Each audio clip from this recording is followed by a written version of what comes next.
అదరగొట్టే కారం రంగు రుచి ఆచి కారం పొడి.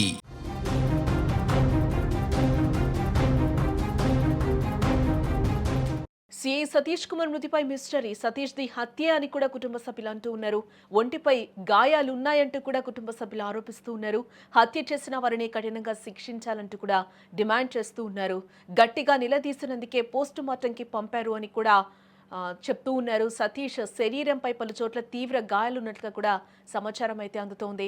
తిరుమల శ్రీవారి ఆలయ పరకామణి కేసుతో లింక్ ఉన్న ఫిర్యాదుదారు గుంతకల్లు రైల్వే సిఐ సతీష్ కుమార్ మృతి కేసు ఇప్పుడు పెద్ద మిస్టరీగా మారిందని చెప్పుకోవచ్చు. ఆయన మరణంపై రాష్ట్ర వ్యాప్తంగా కూడా ఉత్కంఠ నెలకొంది.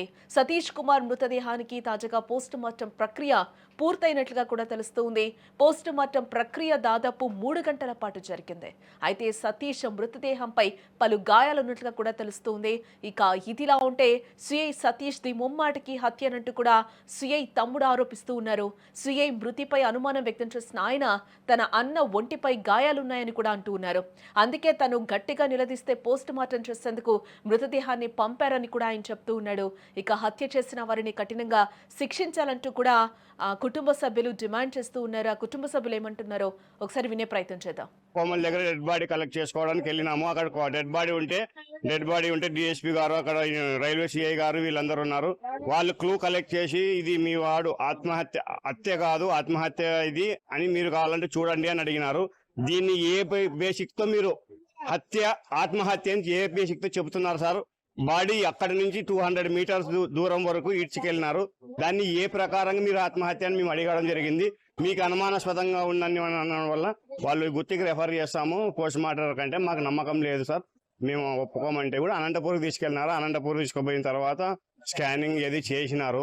చేసితే కూడా వాళ్ళు మా పైన ఎటువంటి రెస్పాండ్ కావడం లేదు. మా వాడిది ఆత్మహత్య కాదు, ఇది హత్య అని చెప్పి మేము భావిస్తున్నాము. చాలా ఘోరంగా మా వాడిని చంపినారు.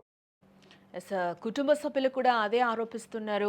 హత్య అని కూడా చెప్తున్నారు. ఆత్మహత్య కాదు, 200 మీటర్స్ వరకు బాడీని ఈడ్చుకెళ్లిన ఆనవాళ్ళు అయితే కనిపిస్తూ ఉన్నాయని కూడా చెప్తున్నారు. నేను బలవంతం చేస్తేనే ఈరోజు పోస్ట్ మార్టంకి కూడా పంపించారని కూడా కుటుంబ సభ్యులు సిఐ రమేష్ తమ్ముడు ఎవరైతే ఉన్నారో ఆయన ఆరోపిస్తున్న పరిస్థితి అయితే కనిపిస్తుంది. ఈ నేపథ్యంలోనే బలవంతంగా పోస్ట్ మార్టంకి తీసుకెళ్లారనేది కూడా కుటుంబ సభ్యులు ఆరోపిస్తూ ఉన్నారు. ఇది ఖచ్చితంగా హత్య అని కూడా వాళ్ళు అనుమానాలు అయితే పూర్తిగా వ్యక్తం చేస్తున్నారు.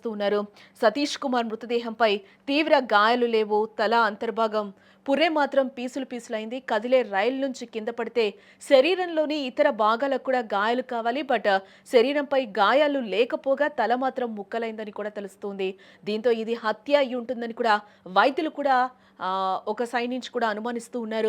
మృతదేహానికి సిటీ స్కాన్ అనంతరం కూడా వైద్యులు ఈ అభిప్రాయానికి వచ్చినట్లుగా విశ్వసనీయంగా అయితే తెలుస్తుంది. 100 కోట్ల పరకామణి స్కామ్లో కీలక ఆధారంగా ఉన్న ఆయన అనూహ్యంగా మృతి చెందడంతో లోతైన దర్యాప్తునకు పోలీస్ శాఖ కూడా సిద్ధమైనట్లుగా తెలుస్తోంది. పంచనామా తర్వాత మధ్యాహ్నం 3 గంటలకు మృతదేహానికి ఇతర పరీక్షలు పోస్టుమార్టం కోసం కూడా అనంతపురం జిల్లాకి పంపించడం జరిగింది ప్రభుత్వ ఆసుపత్రికి. సాయంత్రం తర్వాత సిటీ స్కాన్ చేశారు. తర్వాత తల భాగం ఛిద్రమైనట్టు కూడా వైద్యులు చెప్తూ ఉన్నారు. హత్య చేసేందుకు తలపై గట్టిగా బాదినందుకే పుర్రె ముక్కలై ఉంటుందని కూడా అనుమానాలు అయితే వ్యక్తం చేస్తున్నట్లుగా తెలుస్తుంది. తర్వాత మృతదేహానికి పోస్టు మార్టం పూర్తి చేశారు. సతీష్ ది హత్య అంటూ ఆయన బంధువులు, కుమ్మర శాలివాహన సంఘ నాయకులు కూడా ఆసుపత్రి వద్ద ఆందోళన చేశారు.